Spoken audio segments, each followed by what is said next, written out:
ಬಯಸಿ ಆತಗೆ ನಾನಾದೆ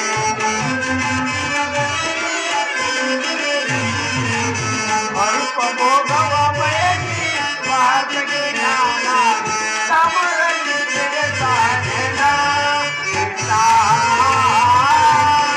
ಸಮರಲ್ಲಿ ತೆರೆದಾನೆನ ಕೃಷ್ಣ ಸಮರಲ್ಲಿ ತೆರೆದಾನೆನ ವಾಸುದೇವ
ಏನು ಹೇಳಿದೆ ಅಂಗ ಪ್ರತ್ಯಂಗಗಳಲ್ಲಿ ಧಾರಣೆಯ ಜೋಲಿ ಬೇಸಿಗೆ ಬಿಸಿಲಿನಂತೆ ಬೆಂದ ತಾವರೆಯಂತೆ ನನ್ನ ಮುಖವು ಬಾಡುತ್ತಿರುವುದು ಶರೀರದಲ್ಲಿ ಕಂಪನವು ರೋಮಾಂಚನ ಹುಟ್ಟುತ್ತಿರುವುದು ನಾಲಿಗೆಯು ಒಣಗುತ್ತಿರುವುದು ಗಾಳಿಯು ಕೈಯಿಂದ ಕಳಚಿ ಕಾಲುಗಳಲ್ಲಿ ನಿಲ್ಲಲು ಕಾಣವಿಲ್ಲ ಕೃಷ್ಣ ನಾನು ನೋಡುತ್ತಿರುವುದು ಏನು ಇವರೆಲ್ಲರೂ ನನ್ನ ಬಂಧು ಬಾಂಧವರು ಗುರು ಹಿರಿಯರು ಜ್ಞಾತಿಗಳು ಮಿತ್ರರು ಇವರೆಲ್ಲರಷ್ಟು ಜನರ ಧಮನಿಗಳಲ್ಲಿ ಭರತ ವಂಶದ ಹರಿತಿರುವುದು ಕೇವಲ ರಾಜ್ಯದ ಮೇಲೆ ಆಸೆಯಿಂದ ಇವರನ್ನು ವಧಿಸಲು ನನ್ನಿಂದ ಆಗದು 3 ಲೋಕದ ಸಾರ್ವಭೌಮ ಪದವಿಯ ಸಲುವಾಗಿ ನಾನು ಈ ಜ್ಞಾತಿ ವಧೆಗೆ ಈ ಗುರು ಹಿಂಸೆಗೆ ಕೈ ಹಾಕಲಾರನು ರಥವನ್ನು ತಿರುಗಿಸು ಮಿತ್ರ ನನಗೆ ಯುದ್ಧವೂ ಬೇಡ ಅರ್ಜುನ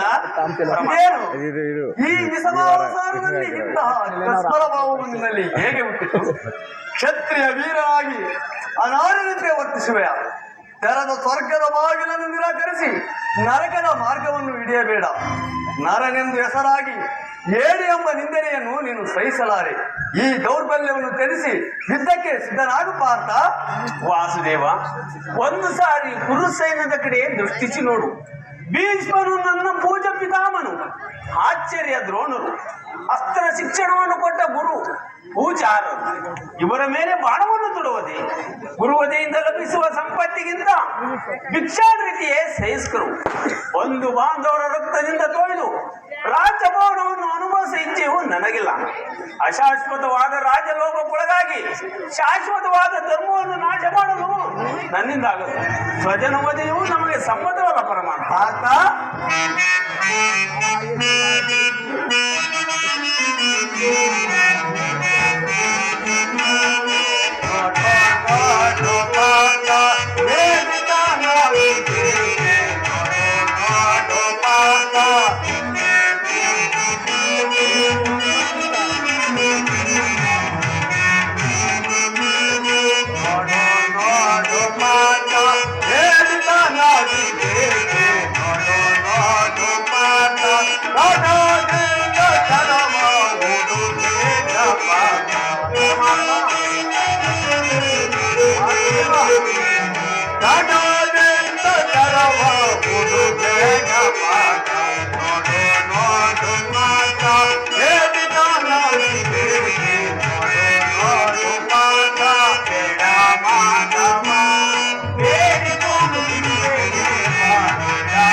ಮಾತಾ ಪರಮಾತ್ಮ ಯಾರನ್ನು ಯಾರು ವಧಿಸುವುದು? ಅಳಿವಿಲ್ಲದ ಆತ್ಮವನ್ನು ವಧಿಸುವುದು ಅಸಂಭವ. ಮನುಷ್ಯನು ಅರಿದು ಹೋದ ಬಟ್ಟೆಯನ್ನು ಹೊಸ ಬಟ್ಟೆಯನ್ನು ಧರಿಸುವಂತೆ ಆತ್ಮವು ಅಜೀರ್ಣವಾದ ದೇಹವನ್ನು ತ್ಯಾಗ ಮಾಡಿ ಬೇರೊಂದು ದೇಹವನ್ನು ಆಶ್ರಯಿಸುವುದು. ಪಾರ್ಥ, ಮರಣವು ದೇಹದ ನಾಶ, ಅವಿನಾಶಿಯಾದ ಆತ್ಮದ ಅವಸಾನವಲ್ಲ. ದೇಹಕ್ಕೆ ಬಾಲ್ಯ, ಯೌವನ, ವಾರ್ಧಿಕಾದಿ ಅವಸ್ಥೆಗಳು ಪ್ರಾಪ್ತವಾಗುವಂತೆ ಮಾನವನಿಗೆ ದೇಹಾಂತರ ಪ್ರಾಪ್ತಿಯು ಸಹಜವಾದದ್ದು. ಪಂಡಿತನಾದವನು ಅದರ ಸಲುವಾಗಿ ದುಃಖಿಸುವುದಿಲ್ಲ. ಈ ಭೀಷ್ಮ, ದ್ರೋಣ, ನೀನು, ನಾನು ಕೂಡ ಹಿಂದೆ ಅನೇಕ ಸಾರಿ ಜನಿಸಿದೆವು, ಮುಂದೆಯೂ ಜನಿಸುವೆವು. ಜನ್ಮ ಮೃತ್ಯುಗಳು ಆತ್ಮದ ಅನಂತ ಪ್ರವಾಸದ ಎರಡು ಅಂತರಗಳು. ಹುಟ್ಟಿದವರಿಗೆ ಮರಣವು, ಮೃತರಿಗೆ ಪುನರ್ಜನ್ಮವು ಮೊದಲೇ ನಿಶ್ಚಿತವಾಗಿರುವುದು. ಅವಶ್ಯಕವಾಗಿ ಆಗಬೇಕಾದಕ್ಕೆ ಮೂಢನಂತೆ ಚಿಂತಿಸಿ ಫಲವೇನು? ಯುದ್ಧವು ಕ್ಷತ್ರಿಯನ ಧರ್ಮ, ನಿನ್ನ ಧರ್ಮವನ್ನು ನೀನು ಪಾಲನೆ ಮಾಡು ಪಾರ್ಥ. ವಾಸುದೇವ, ಈ ಯುದ್ಧದಲ್ಲಿ ನನ್ನ ಕರ್ಮವೇನು? ಧರ್ಮ ನಾಶವೋ ಧರ್ಮ ರಕ್ಷಣೆಯೋ? ಜನಾರ್ದನ ಅದಲ್ಲ ಜನಾರ್ದನ, ಯುದ್ಧದ ಹೆಸರೆತ್ತಿದರೆ ನನ್ನ ಹೃದಯವು ಕಂಪಿಸತೊಡಗುವುದು. ದುಸ್ಸಾಹಸ ಚೈತನ್ಯದಿಂದ ಸರ್ವಾಂಗಗಳು ನಿಶ್ಚಿತವಾಗಿರುವುದು. ನಾನು ಏಣಿಯಲ್ಲ, ಆದರೂ ಪಾಪದ ಭೀತಿಯಿಂದ ಇದ್ದ ವಿಮುಖನಾಗಿರುವೆ. ಏನು ವಾಸುದೇವ, ಏನು ಈ ಯುದ್ಧದ ಹೊರತಾಗಿ ಈ ಶಿಖರಿಯನಿಗೆ ಮತ್ಯಾವ ಧರ್ಮವೂ ಇಲ್ಲವೇ? ಪಾರ್ಥ, ಸ್ವಧರ್ಮ ಪಾಲನೆಯಲ್ಲಿ ಪ್ರಾಣಗಳನ್ನಾದರೂ ತಿಳಿಸಬಹುದು, ಆದರೆ ಪರಧರ್ಮಾವಲಂಬನವು ಅನರ್ಥಕಾರಿ. ನೆನಪಿರಲಿ ಅರ್ಜುನ, ಇದು ಧರ್ಮಯುದ್ಧ. ಈ ಯುದ್ಧದಿಂದ ನೀನು ನಿವೃತ್ತನಾದರೆ ಸ್ವಧರ್ಮವನ್ನು ಉಲ್ಲಂಘಿಸಿದ ಪಾಪಕ್ಕೆ ಗುರಿಯಾಗುವೆ, ಅಕೀರ್ತಿ ಬಾಧೆ ನೆನೆಸುವೆ. ನಿನ್ನಂತ ಸಂಭಾವಿತರಿಗೆ ಅಕೀರ್ತಿಯು ಮರಣಕ್ಕಿಂತ ಘೋರತರವು. ಶತ್ರುಗಳು ಏಡಿ ಎಂದು ಒಳೆಯುವರು, ಆತ್ಮೀಯರು ವಂಚಕನೆಂದು ನಿಂದಿಸುವರು. ಈ ಮನೋವಿಕಾರವನ್ನು ಬಿಟ್ಟು ಯುದ್ಧಕ್ಕೆ ಸ್ವಧರ್ಮವನ್ನು ಪಾಲನೆ ಮಾಡು. ಕರ್ಮವು ಮಾನವನ ಜೀವನದ ಪೌರುಷದ ಲಕ್ಷಣ. ಅಕರ್ಮಣ್ಯನಾದ ಮಾನವನು ಜೀವಂತ ಶವದಂತೆ, ಸರ್ವರ ನಿಂದನೆಗೂ ಪಾತ್ರನು, ಸರ್ವರಿಂದ ವರ್ಜಿತನು. ಅಜ್ಞಾನದಿಂದ ನೀನು ಕರ್ಮಭ್ರಷ್ಟನಾಗಬೇಡ ಪಾರ್ಥ.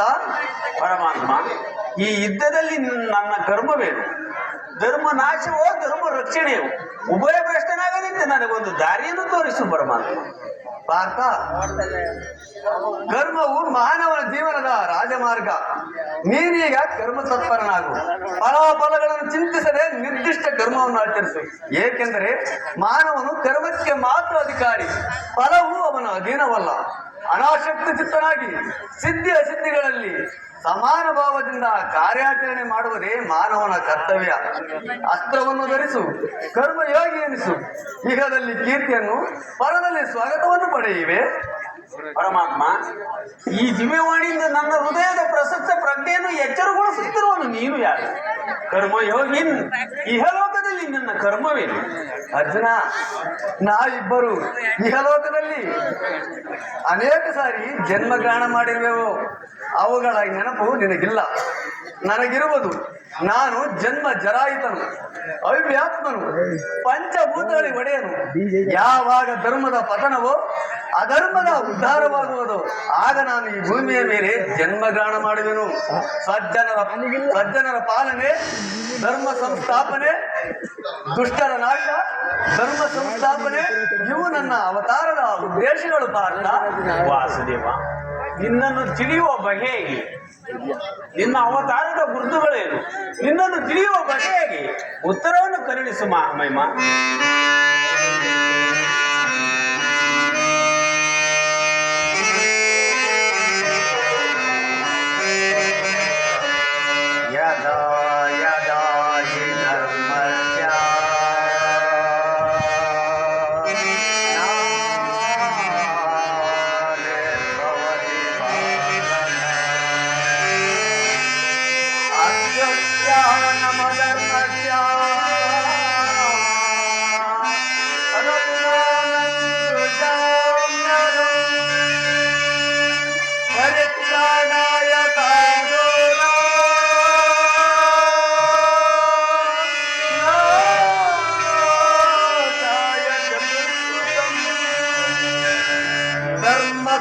ಸಂತಾಪನಾಚಾರ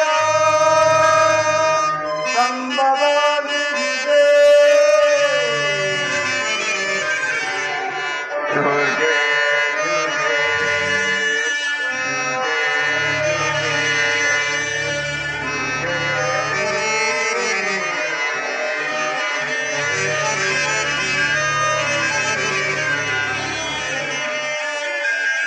ಪಾರ್ಥ, ನಾನು ಮಾಯಾರೂಪಿ ದರಿದ್ರಿ ಅನಿಸಿ ಸರ್ವ ಪ್ರಪಂಚವನ್ನೇ ಧಾರಣ ಮಾಡುವೆನು. ಜಲರೂಪದಿಂದ ಪ್ರಾಣಿಗಳಿಗೆ ಜೀವವನ್ನು ಕೊಡುವೆನು. ಅಗ್ನಿಮಯವಾಗಿ ಅವುಗಳ ಶಕ್ತಿಯನ್ನು ವರ್ತಿಸುವೆನು. ವಾಯುವೆನಿಸಿ ಚಲಿಸುವೆನು. ಆಕಾಶವೆನಿಸಿ ವಿಶ್ವ ಜಗತ್ತನ್ನೇ ವ್ಯಾಪಿಸುವೆನು. ಮನೋಬದ್ಧ ಅಹಂಕಾರವೆಂಬ ತ್ರಿಗುಣಾತ್ಮಕ ರೂಪದಿಂದ ಮಾನವನ ಪ್ರಜ್ಞೆಯನ್ನು ಜಾಗೃತಗೊಳಿಸಿ ಆತ್ಮವಿಕಾಸದ ರಾಜಪಥದಲ್ಲಿ ನಡೆಸುವೆನು. ಬಹುರೂಪಾತ್ಮಕವಾದ ಜಗತ್ತಿನ ಪ್ರಭಾವ ಪ್ರಳಯಗಳಿಗೆ ಉದಯ ವಿನಾಶಕ್ಕೆ ನಾನೇ ಕಾರಣ.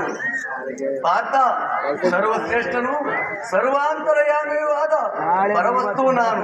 ದಾರದಲ್ಲಿನ ಮಣಿ ಸಮೂಹ ಪೋಣಿಸಲ್ಪಟ್ಟಂತೆ ಈ ವಿಶ್ವ ಜಗತ್ತು ನನ್ನಲ್ಲಿ ಪ್ರೋತ್ಸವಾಗಿರುವುದು. ನಾನು ನೀರಿನಲ್ಲಿ ರಸಾತ್ಮಕನು. ಚಂದ್ರ ಸೂರ್ಯರ ಕಾಂತಿಯು ನನ್ನದು. ವೇದಗಳಲ್ಲಿನ ಓಂಕಾರವು ನನ್ನದು.